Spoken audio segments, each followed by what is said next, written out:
Glasi tvoji возмущне подшумеша, и ненавидящи тя воздвигоша главу. А люди Твоя рука наша волею, и совещаша на святия Твоя. Положиша трупия рабу Твои, брашно птицам небесным. With me I have Ninoslav Vangelovic, an independent filmmaker who for the last decade has been producing films on the human rights of minorities living in Kosovo. His work has been shown all around the world. Ninoslav, thank you very much for joining us here on Russia Today. It's a pleasure. Where did the idea for this work come from?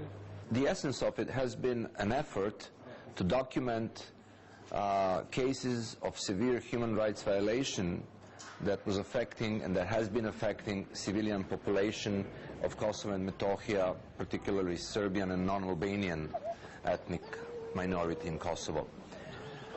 To have it recorded as much as it can be recorded and brought to attention of whoever wants to see it. Lack of media coverage of these crimes and atrocities suffered by civilian population of Kosovo and Metohija is part of the reason why these things could have happened.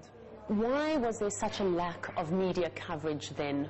Because somehow politics in a certain way obscured certain issues, such as these atrocities suffered by the Serbian civilian population, because simply it was considered maybe politically incorrect to talk about suffering that Serbian and non-Albanian civilian population has experienced.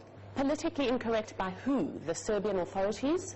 Well, I guess not by the Serbian authorities, but by the world media, if I can say. But the thing is, I'm more concerned, much more, the lack of interest shown by the Serbian media. Ultimately, it's not about history, it is not about identity, it is not about religion. It's about loyalty to a fellow human being. By betraying them, and betrayal is if you don't talk about someone who's dying or who's been killed and who's yours, we are actually losing a ground to become civilized society here in Serbia. We must ask about them. They must be the number one thing in the mind of our politicians. Because if they are not, then what else is? And that's why I think we maybe failed so far as a country to convince the world what is it really that we are fighting for, because we have not stood together for these people. Is this issue only about Kosovo, or is it an international issue? International community arrived in Kosovo to stop killings and to create and to help create multi-ethnic society that's civilized. That's the measure that we will measure success of this international mission. Implementation of all these money, weaponry and political will. Is it going to result with better life for an ordinary citizen of Kosovo?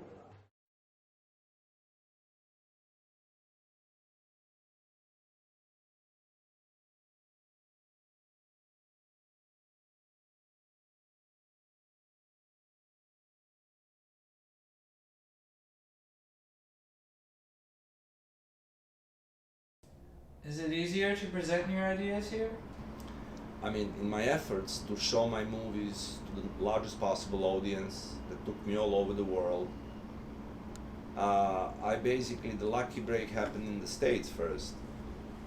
Sometime 2001, I was allowed to show and invited to show some of this footage in Columbia University, Harriman Institute, later to other universities, respectable institutions. So I ended up showing it in every kind of important instance in the States, at the universities, at the Congress, at the Senate, at the National Press Center. In all these years, which I mean, it was easier for me to show movies in the States than to show them in Serbia. Because here at least, and that's maybe something from my point of view, here, even though politically it wasn't acceptable, if it's presented in a certain way, because my movies didn't go into politics, just simply showing what's happening in certain locations and what time. If it's presented in a certain way, no matter what it is, it'll be allowed to be seen if it's done in any kind of acceptable manner, technologically speaking, or I don't know what.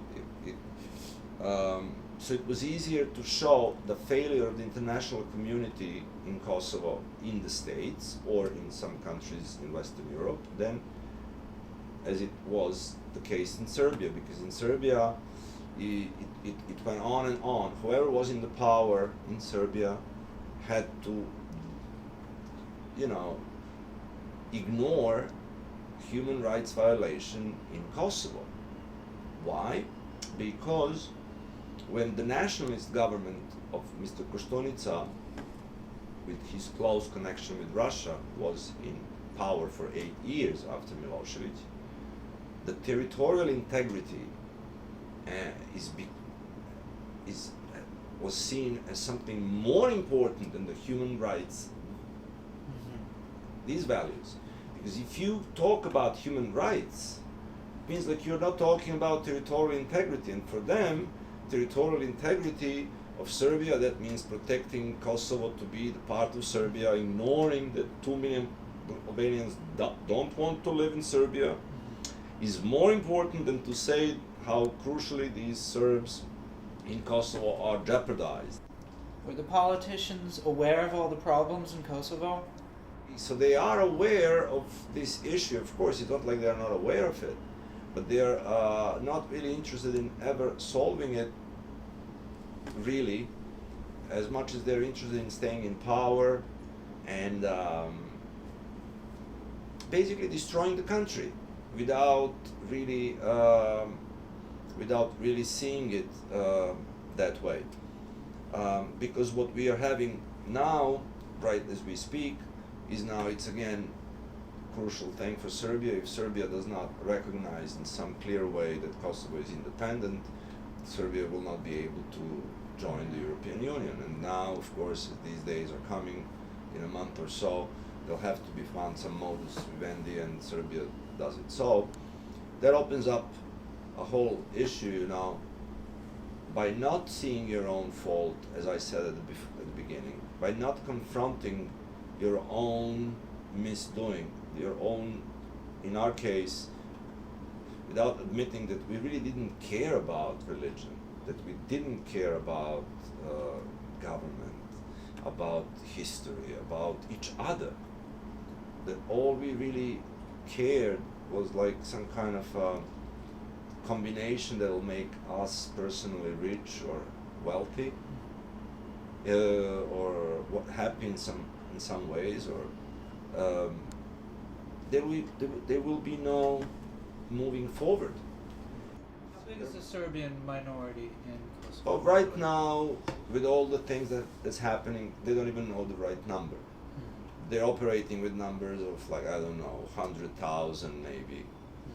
But numbers, but there are about 1.8 million Albanians. But the thing is, 250,000 people who have been expelled in 1999 could not return to Kosovo. And that's not also something that's an issue that people discuss too much. And part of my footage is dedicated to these refugees and their destinies. And I recorded footage from most of their camps, showing different conditions they live in and the reasons why they're there where they are. But as I said, human being was not in a focus of a Serbian government, and that's why, politically speaking, this issue of Kosovo is a very painful issue. The truth was easier to be shown in the States, even though politically speaking, this is the place where the decision was made what to do down there, and all of that misery is a consequence of the political decisions that have been made here. But here, it's easier to show what's happening to a human being over there than in Serbia. Now, the sarcasm of the whole thing is, even if you show it to the whole of the world, nothing major will happen. And people are there, still not protected, still live their lives. So basically, American dream, in that sense, to be able to witness the truth or reality, partly is possible here. But now, in reality, we have to see that this day and age, the world has become a place where truth is not enough. Right. Because the values are different and the truth is not enough. Western world does not want picture to be confused. They want a black and white picture. Serbs bad, Albanians good. Right. Serbs murderers. So why did the media cover this issue the way they did? If you're an independent media financed by the Western countries, America and whatever, Western Europe, as I said, you have a certain task to do, and the media coverage of that cannot be confusing. You have to prove this political thing. Serbs bad, Albanians good. If you all of a sudden show Serbian civilians are being killed, kidnapped, this and that, then what is this? I mean, come on, it's more complicated. It's not that easy then to go. So it's taken off the list. If you're an intellectual, depending on the grants, depending on your own little professional thing, you're not going to dig into that issue because your career will be cut short. So, for this or that reason, people didn't bother doing it on a larger scale. And in a way, Kosovo or any other issue, more and more, it's making things obvious that we live in a world that that is governed by certain slogans, certain moral principles that have no backup in reality. And does it mean that the slogans are wrong, or that the principles are wrong, or that the reality is wrong, or that something else? But some sort of re-examination, not theoretical only, but also practical, has to happen because we are on some destructive road, definitely.